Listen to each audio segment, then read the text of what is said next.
Hi, everyone. Thank you so much for joining us for our second presentation of the day.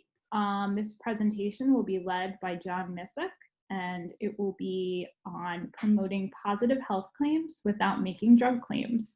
So he's going to speak a little bit about the regulatory framework that's important for supplements that also apply to CBD. A little bit more information about John. He's a senior consultant with Ceutical Labs.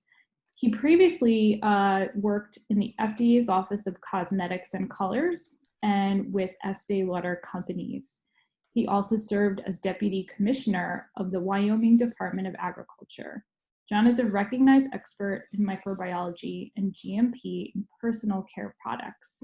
We're very grateful that John gave us his time and his expertise today. So with that, I will throw it over to John. Thank you very much. I'm really honored to be able to speak with you all today about this topic. I've been doing this a long time, and when the CBD issues and all the cannabis issues and FDA-regulated products came up, I really was, I'm well suited to take care or to guide people on those issues that are with FDA regulation. Just an overview, these are some of the things I want to accomplish today, hopefully, is that you come away with understanding of the industry has a responsibility under the Food and Drug Act to follow what it says. And the FDA expects this. You're not going to find anything, a book on how to, a how-to book on the Food, Drug, Cosmetic Act. It's very complex, very large. I also would like to discuss a little bit the difference between state and federal law,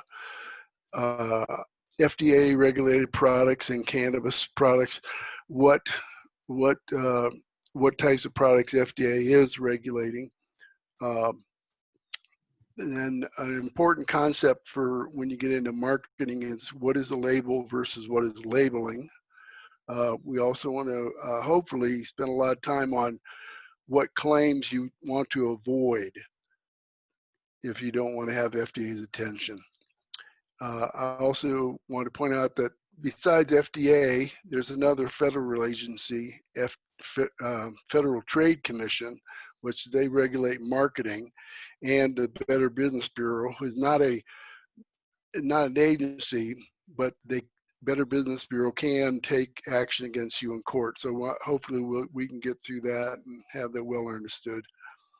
And then hopefully at the end, hopefully you can find why are there so many gray areas in regulatory under FDA, and hopefully you'll understand that, all right? And then finally, obviously, I want to hopefully come away with some good ideas on how to label your health claims, okay? Okay, FDA and state.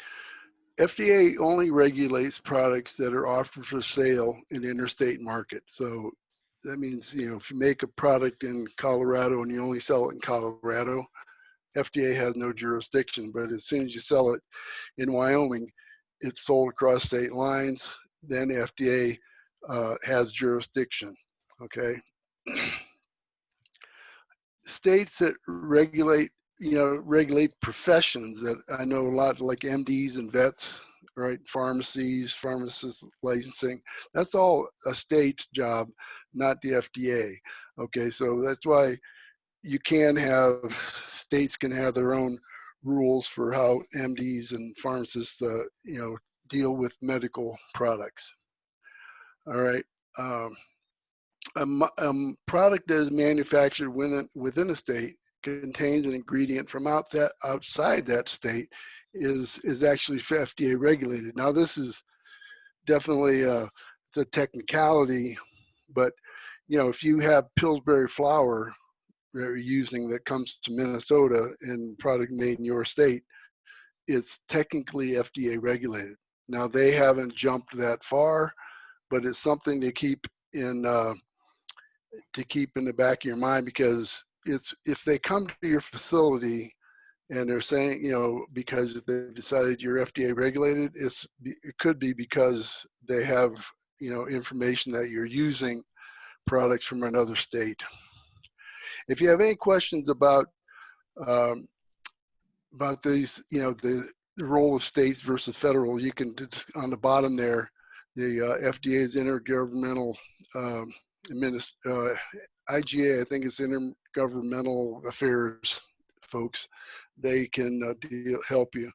Now, I don't know if we have any people on here from state government, but this is a good resource for you if questions come up. All right, here are the basic areas that FDA regulates: drugs, prescription OTC, food, dietary supplements, tobacco, including ends, cigarettes and devices, and cosmetics. I mean, those are the primary areas. Obviously, FDA covers a lot of different things, but as far as consumer products, each one of these groups has its own distinct set of rules and regulations on how FDA approaches it. All right. Now, I think everybody's well aware of this. The changes in the legislation with the 0.39% Delta 9 THC being like the break-off point for being able to ship cannabis type products interstate. That's kind of the why we're talking here. Okay, but I'm not going to spend a lot of time. I'm sure you all understand that what's going on there. If you if under the strict rules, you'll find that FDA says you cannot make therapeutic claims of any type, and but the reality is, and hopefully I'll show it here, it's an evolving world. I think over the next year you're going to see some pretty big changes. Okay, CBD by FDA's definition can be either naturally derived or synthetic. And these are just some points I want to make here before we get any deeper into this. Dietary supplements and cosmetics are the easiest FDA regulated markets to get into. They have the least barriers, okay? The presence of legal cannabinoids is an issue even if you make drug claims. And that's kind of where we're at now. A lot of people have taken what they call, legal cannabinoid, put it into a product, and it marketed online, which makes it interstate. And then you've got the drug claims are what bring FDA into the picture. Okay. Now, and this here, I'm going to talk about this later, but dietary supplements, I know a lot of the products are, FDA looks at them as dietary supplements, because if you put it in your mouth, it's, you're going to ingest it. It's either going to be food or a dietary supplement. Dietary supplements are the most likely way you're going to get into the interstate market, because as I'll show later, foods, cannabinoids in foods are definitely not allowed under FDA. All right, prescription drugs, that's the top of the hardest, it's the very top of the mountain. There's more things to go through with to try to get prescription drug approval than you can believe. And FDA considers all cannabis-derived chemicals as potential drugs. And I put a link here if anybody wants to read about that. That has some valuable information. Everybody knows about Epidiolex, the cannabidiol for treating epilepsy. But there are also 3 other synthetic cannabinoids that are approved, also listed here. All right. See, and purified, FDA has been talking mainly about purified forms of drug substances, and they don't really make a difference between whether it's natural or synthetic. If it's CBD, to them it's CBD, and if you call it CBD, it's pretty well, FDA's pretty much set the bar on what you can do with CBD and drugs. Okay, and there's only one product. All right, and the safe and effective. These are the two words you have to, you know, understand, right? There's safety and effectiveness. They're two different things, and there's different sets of rules. And when you get into drugs, you're talking effectiveness. Okay, when you're in food and everything else, it's safety. Okay, so that's what makes getting involved in the drug industry much harder to do than in dietary supplements or cosmetics.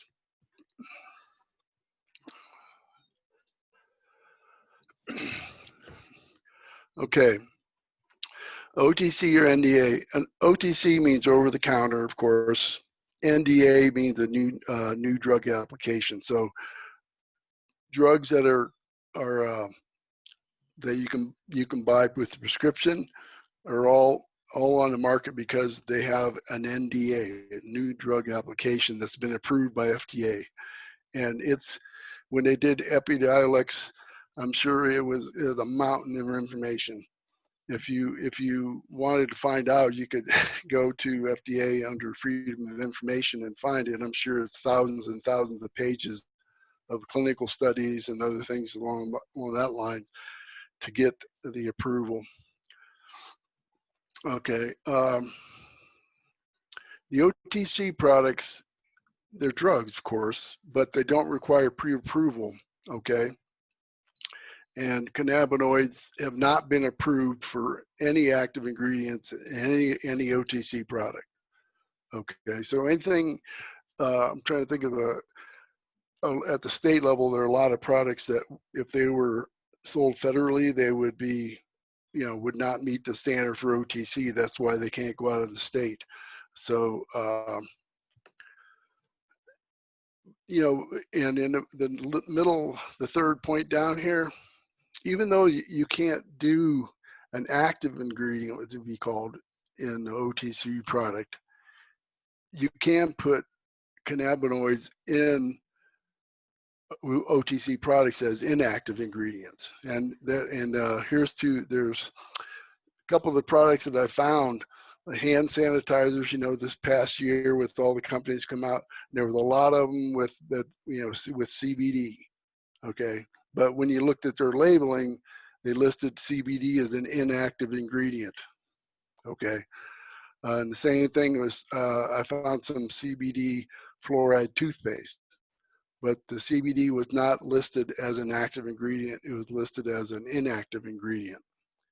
All right. But as far as, seeing cannabinoids in as an active ingredient, I don't see that anytime soon. It's going to be a big climb. I mean, somebody's going to do it, but it takes a lot of effort to get it done. Okay, what is the future? And I think I kind of touched on this, but I think there is a big future for the industry in FDA regulated products. I think you're going to see a lot of change. FDA, I worked there 10 years, and it's not the most proactive organization, but they're getting, when they get pressure from the public and then that through Congress, they tend to react. And they've been given a mandate to come up with some rules. So I think you're going to see them coming out in the next few years, hopefully. And I'm going to talk a little bit, and I say hopefully, but sometimes, you'll be sorry. You're careful if you get what you ask for, right? So, but here's a good article at the bottom here. There's an article kind of about their mandate and where they're trying to go with the future. So you might, if you're interested, look at that. Food is an interesting thing because I know at the state level, I mean, foods are the number one selling product, right? I mean, but you can't sell a brownie interstate with CBD, anything. Okay. So And that is pretty. That's written into some regulations, or actually some of the FDA guidances on food. It's just not good. You don't try it because you're not going to be happy with the result. Um, and just the point, dietary supplements are not food, even if they're for pets. Okay, under the Food and Drug Act, food is for man or other animals. All right, dietary supplements are only for humans. Okay, they're not for pets. So you don't try to go and say, oh, I can do a dietary supplement, and use it for nervousness in dogs. No, then that makes it a drug, and then it has to go through the Center for Veterinary Medicine to get approval. All right. All right. And this bullet, CBD and THC are prohibited in food and dietary supplements because FDA defines them as drug ingredients. And now the last line here is the interesting one, and this is actually taking right from FDA's guidance. Foods derived from parts of the hemp plant that may not contain CBD or THC might not raise the same issues as addition of drug ingredients. Okay, so you can read into that all you want, but to me, it's like they're trying to say it's okay to use it under some cases as long as we can't find the active ingredient. I think that's what they're saying. Or if it's under 0.3%, but they haven't even said that. They haven't sent out any rules. I got a feeling you're going to see them. It might be one of the first things they do is, what is the 0.3% Delta 9 allowed in, right? What is it allowed to be used in? Okay, I talked about pets, but if you do want to get into the pet market on the interstate, there's really no way around going through the Center for Veterinary Medicine.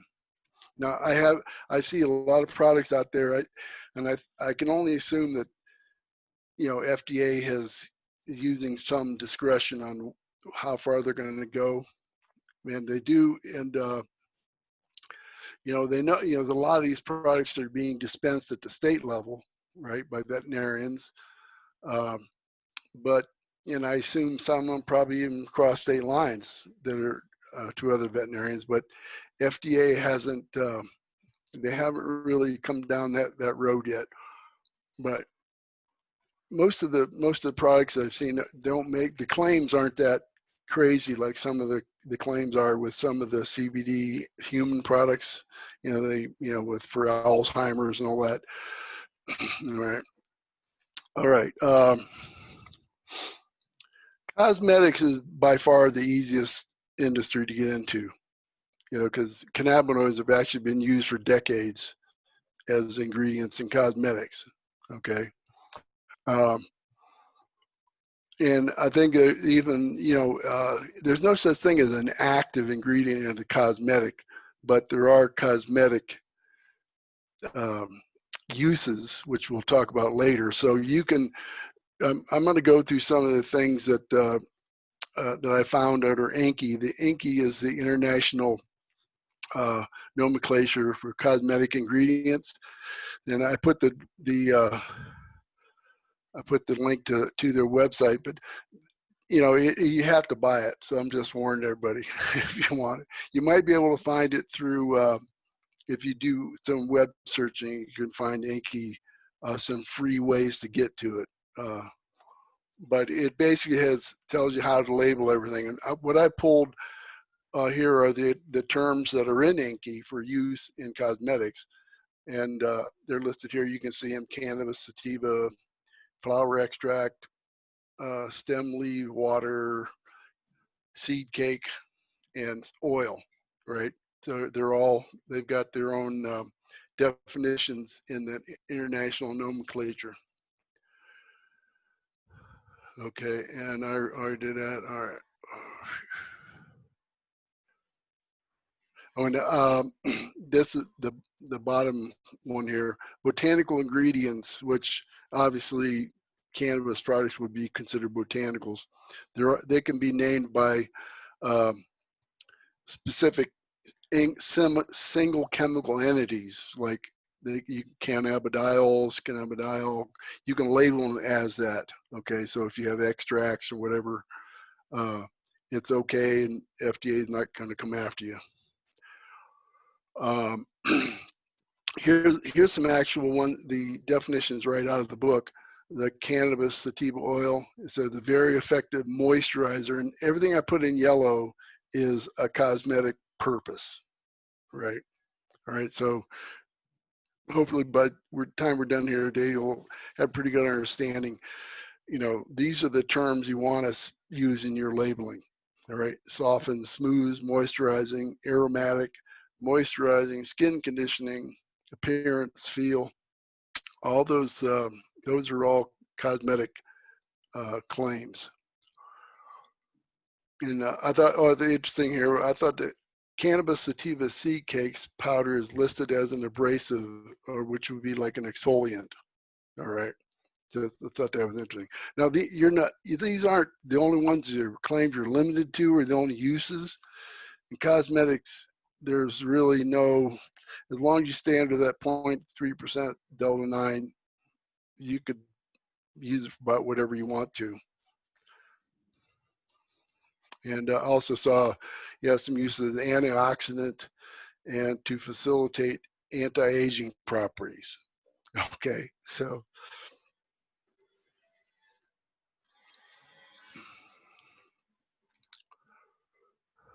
a lot of people think that there are no regulations. Well, it's true. There are very little regulations for cosmetics in FDA, but FDA still cares. They still watch. And so if you go down the cosmetic road, you still have to be careful with your the claims that you're making, okay? And so without regs, FDA can enforce what appears to be out of control, okay? They don't have to say, oh, you didn't follow the regulation. They kind of make up the rules as they go when it comes to cosmetics, right? So it's up to you to, control your message, make sure you use the right kind of terms, which I'll talk some more about later, and avoid using drug terms, which I'm going to go into here much deeper. Okay, just for a sidelight, I know there are probably some industries that are interested in soap. Soap is not regulated by FDA, okay, if it's just soap, okay? But if you put something in that gives it, makes it smell good or does something as a cosmetic, then it's a cosmetic. But if you have simple soap, which would be like saponified oil, then it's not a FDA product. Okay, back to dietary supplements. This is kind of the latest I could find from the FDA.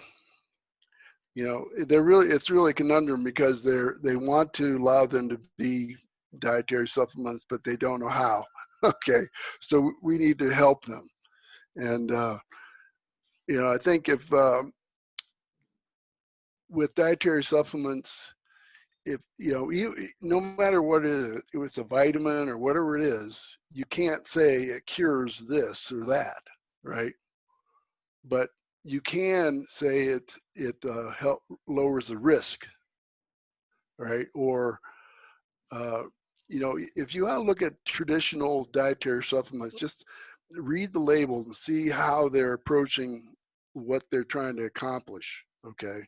But it makes it really, to me, it's kind of like some of my customers I help put the wording on our labels is how do we do it without going over the line, right?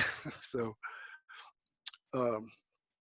there again, the last line here, this is directly from FDA. Ingredients derived from cannabis that do not contain CBD or THC might be able to be used in foods. and dietary supplements.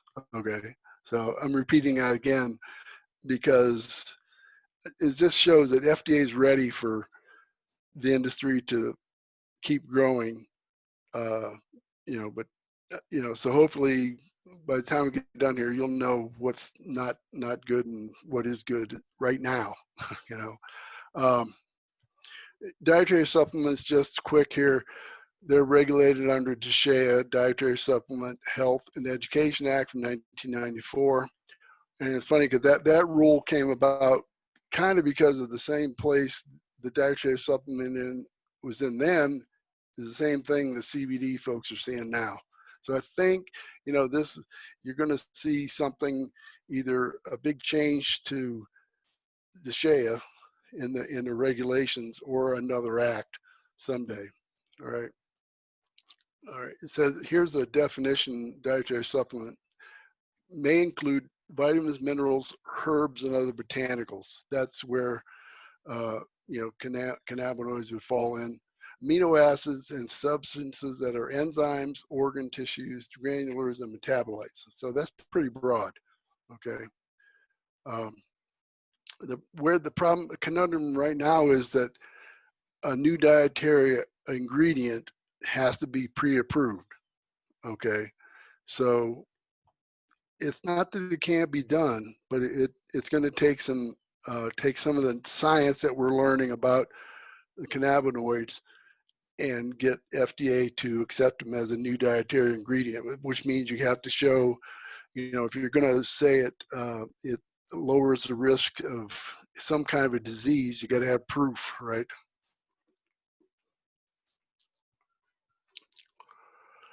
Okay. The risk-based, most thing here is risk. They look at the claims and what people are selling products for and how they're supposed to be used on the basis of risk. Okay. And I'm going to go into that in a little more depth here in a second. Okay. I think I covered this pretty well. FDA is not black and white. It's very it's kind of a hit and miss with what side of the coin you're going to land on with them. The best thing you can do is try to take some of what I'm giving you here and understand it, before you put products on the market, to avoid some of these problems. Let's see in there. Okay. Okay, here we go. Label and labeling. The label is what your consumer sees, right? And the labeling is everything else that's connected to that label through social media, websites, anything. That's considered labeling. All right. A lot of people don't realize if you go out and put something in a magazine and then put a link to your article or to your website. So you talk about how it cures this and does that, and that's labeling. So you're going to be called to the carpet for that. I'm trying to think. Yeah, point of sale material, blogs, and websites. I mean, in all kinds of FDA regulated products, you see they'll have a website where you can go and buy, and then at the bottom of the page they got people talk about how great the product is. Well, if you have that, it's your responsibility to control that. If people are saying, I brought my father back to life, he was dead or something, you're going to have to, they're not going to go for that. Okay. And, it goes both ways. So, you can either talk about it on your own website, or if it's talked about on another website and there's a link back to your website, then it's a problem either way. Or even if somebody says something that you have no control over, you got to link to your website, is there a problem? So you have it. You're responsible for being the gatekeeper on what information actually gets linked directly to your product. So if you have more, I know that's not an easy concept to understand, but if you have any questions, we'll talk about them later. Okay, and quick on the FTC. Federal Trade Commission, I've seen it just recently. They had they've come down on a couple of CBD products for advertising, and they don't have to prove that you've violated the FD&C Act. They can say, okay, you're saying you can do all these wonderful things. Where's the proof?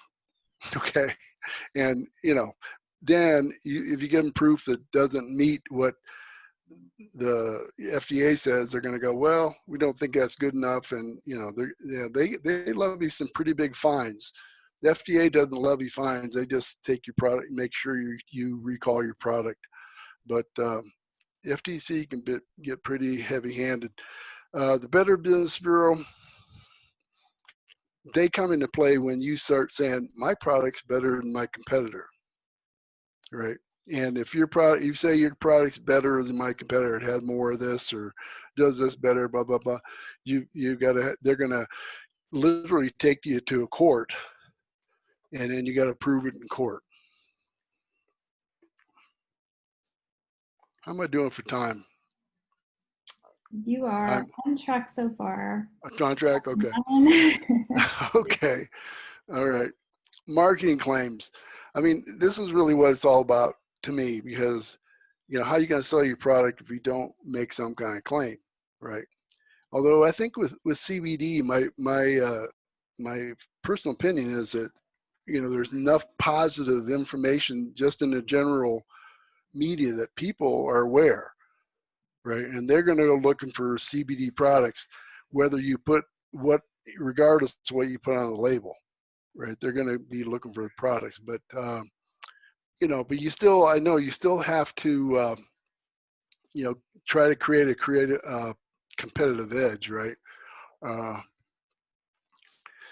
Cosmetics is interesting. I said it's easiest to get into, but there's it's like a catch-22. I don't know if maybe people on here don't remember what catch-22 means, but the problem is cosmetics, if you try to make claims, they really got to be just cosmetic claims, because it's going to come back to bite you. If you try to say, we substantiated that the product, clinical trial, blah blah blah, that's big. FDA goes, okay, what are these people talking about here? Okay, so you got to, there's a thin line there, and requires creative wordsmithing, and the more you put it into writing, the more they've got to scrutinize. I don't know if I'm going to talk in a second here about the warning letters that have been sent out, but I mean, there's page after page after page of information that FDA went through that they pulled all these sentences out, and they became problematic, right, for the company. Okay. And I think but even non-controversial ingredients, all right, in any product, any FDA is a problem if you start making health claims. Okay, even with water, you can say, yes, if you drink water, you'll live forever. It's I'm kind of being stupid, but if you look at some of the claims that people make on products, they get a little out there. And last year, I think, when you choose ingredients in your products, you need to understand the risk, and that's true whether or not it's cannabinoids or any other ingredient. Yes, it is safe to make claims as long as you know that you're not putting yourself out there for FDA just to come and hang, right? If you insinuate to the therapeutic effect, then in FDA's eyes, it's a drug. Okay. If your customers think it's a therapeutic effect, we're just kind of going back to what I'm thinking CBD and the national psyche is that, you know, it has therapeutic advantages, right? It has therapeutic uses, but you can't say it on the product. Okay, and I know that's very hard to swallow, but that's where it is right now. Okay, I think I mentioned earlier the concept of active. That, you know, some of these key words you have to know for the Food and Drug Act definitions of cosmetics, and I'm using this cosmetics because it's easy to make this story or explain what's going on.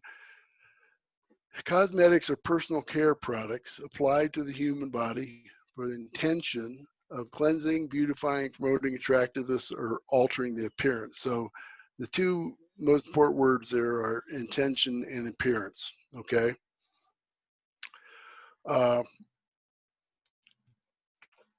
You know, you can establish cosmetic intent by highlighting the effect on appearance and on other sensory effects also, right? So the intended use is to, you know, promote beauty, make you feel better, make you look better, okay? Now, on the other hand, the definition of drugs is a little more complex.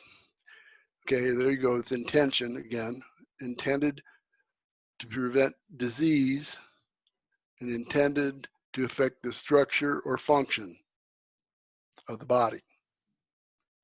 This structure or function is the one that people really get hung up on, because they're going, what's the difference between that and the cosmetic? Well, hopefully you'll understand it by the time we get done.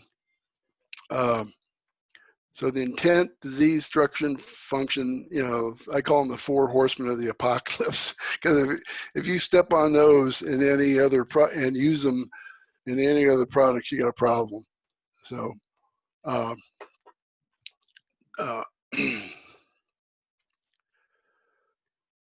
you know, to use a drug claim, you can only use drug claims in OTC or in or new drug application, you know, drugs, not in any other products without getting into trouble.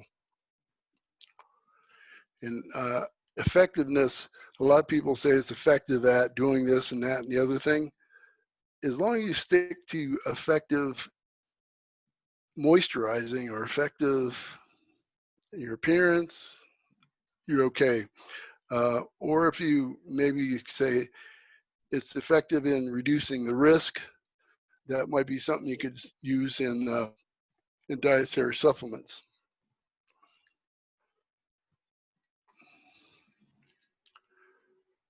Okay, like I said, intent is the number one thing we're talking about. The presence of drug chemicals, like if you just put a CBD product or anything in your product on the label, that people like that's what if FDA says CBD on the product, they were eventually, you know, they were going to go, okay, what are they talking about? You know, purified CBD. If you are, then you know they're going to look at that as a drug. All right, so that's one thing we have to keep in mind. And many personal care products are both a drug and a cosmetic. Okay, and sometimes FDA just ignores it until they don't. So you can get away with quite a bit of stuff, but there's some things you just can't cross the line on.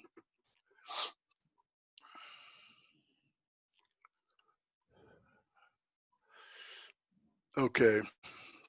Appearance for cosmetics, that's the key word. I've talked about this quite a bit, so I think that's pretty well understood.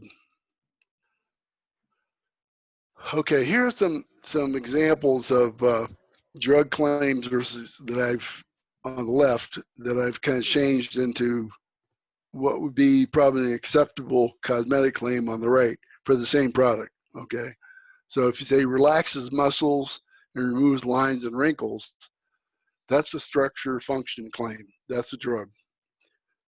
On the right, you can see we changed it to improves the appearance of fine lines and wrinkles. And you can go into any cosmetic store, beauty cosmetic place, and pick up every product that talks about wrinkles, and I guarantee you they'll say appearance, that it has effect on your appearance, but not that it removes lines and wrinkles. So you can learn a lot just by looking at, like I said, what's on the store shelves already that FDA has said, apparently let go. All right. And anti-inflammatory is a big one in cosmetics. Anti-inflammatory products eliminate redness and rosacea. And when I was working at FDA, we went through this when they started making these claims, and they finally got to improve the appearance of the face by reducing red tones. That's okay, but if you say it eliminates redness or rosacea, that's a drug, or I mean, that's a disease. So you're saying it affects a disease. You don't want to say that, okay?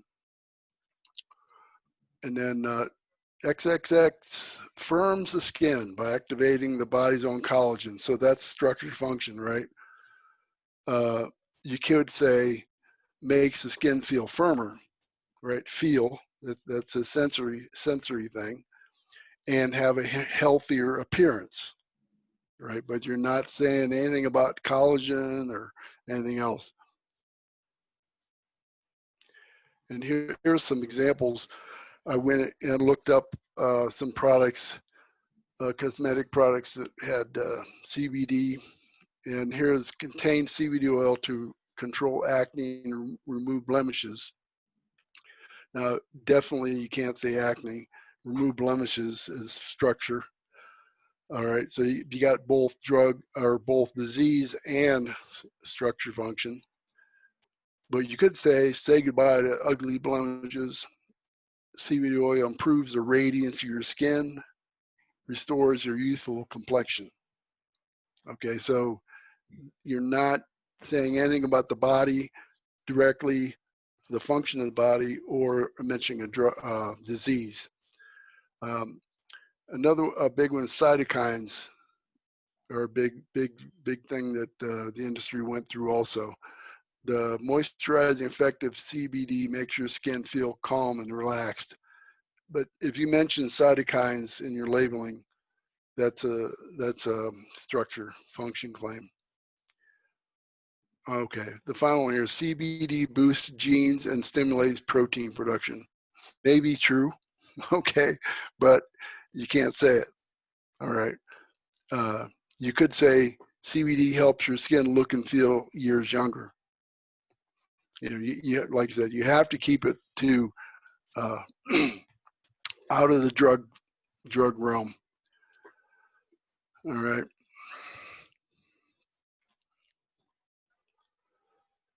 Okay, I wanted to go through some of the warning letters, not all of them, the ones that were sent out by FDA over the last several months. Most of them were dietary supplements. Many of them were linked to blogs or other websites. In other words, a lot of the causes of the warning letters were blogs or websites, not the actual product. Okay. All of the letters cited multiple repetitious drug claims. So many of them with COVID claims about the virus. That's like, no, don't go there. Just a point here, FDA does all their surveillance electronically. It wasn't too many years ago, actually, I worked for them 10 years, and I think 15 years ago, there's no such thing about going online. That's a relatively new thing.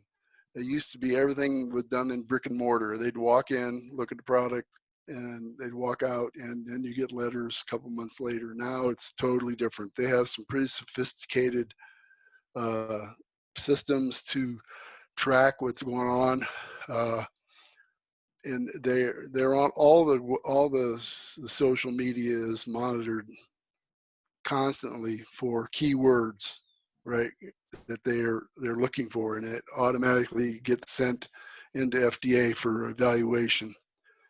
So if you're on using social media, take some of what we said here, and because you're going to know what they're looking for. Now here's some of the citations I actually took out of right off of the warning letters. And this one, can CBD help with coronavirus? Possibly. What is that a problem? I mean, it's a big problem. And here's another one. The attached article shows how high doses of NAC can have extremely beneficial effects on a population of people suffering influenza infection. Right, and this was one that was actually on another website. That statement, it wasn't on the product site. Okay, but FDA used it as a reason for issuing the warning letter. And here's another. How does CBD affect the immune system? Well, that's a structure function claim, right? You don't want to mention anything about disease. CBD creates a natural calm. That's good, which would be very useful during an asthma attack. That's bad. But to say it creates a natural calm that's not a problem. It promotes, it promotes happiness or whatever you want to say. But as soon as you start saying which is useful during an asthma attack, not good. All right.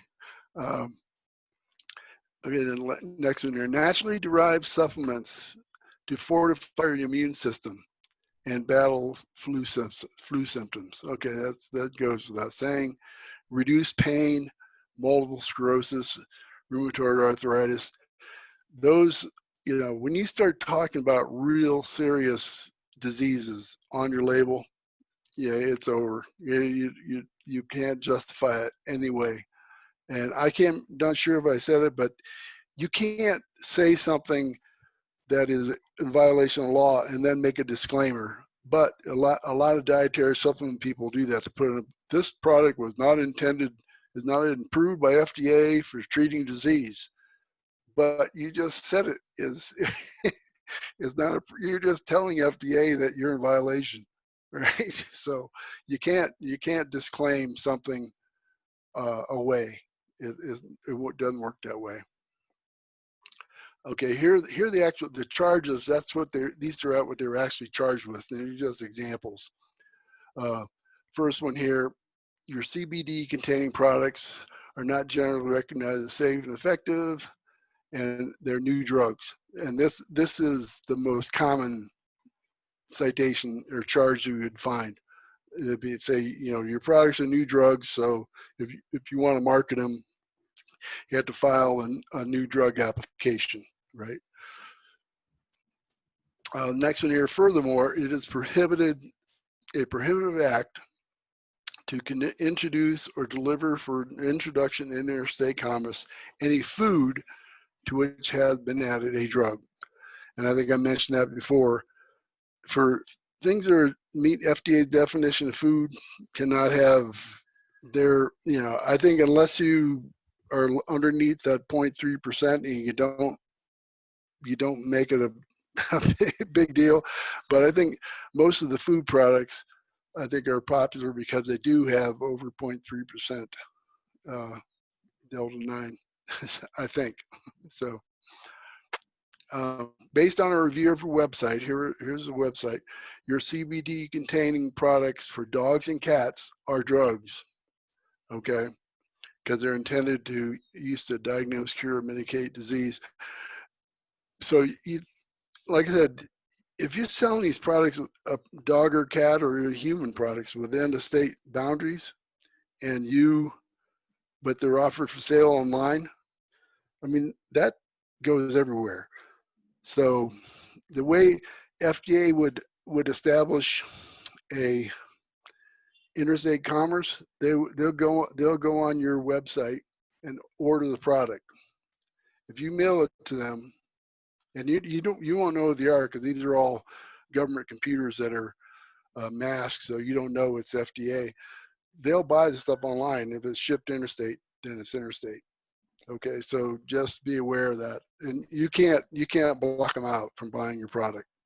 I'm not saying you do that. I know nobody here would do that. But, you know, if you're online, you're basically interstate. Okay. So just keep that in mind. All right. Just a kind of closing here. Talked about the warning letters and the recalls. If you, I hope none of you here are the people that suffered through these, but if you are, my condolences. And if you need help, let me know. It'll, you know, once you get involved with FDA, you're on their playbook for a couple years easily. So it's not a fun thing to go through. All right. If your labeling says drugs, you're inviting FDA to react. You know what the difference are between cosmetics and drug claims, or even how to avoid making drug claims on any product. All right. Keep your product names off of blogs, websites, or anything that can be construed as labeling. Okay. If you're not sure, ask me. Okay. I'll be glad to help. I think that's it. And then, you know, the company I work for, Ceutical Labs, we do work with a lot of work with the in testing for cannabinoids and things like that, but we also do the regulatory side. So, you know, if you need any help, let me know. I guess with that, I'm ready for some questions. Did I burn up my time? You were good, John. Thank you so much again for sharing all of this comprehensive information. I think everyone, as well as myself, learned a lot in this session. So thank you again, and we'll be opening up the session to some questions for our audience shortly.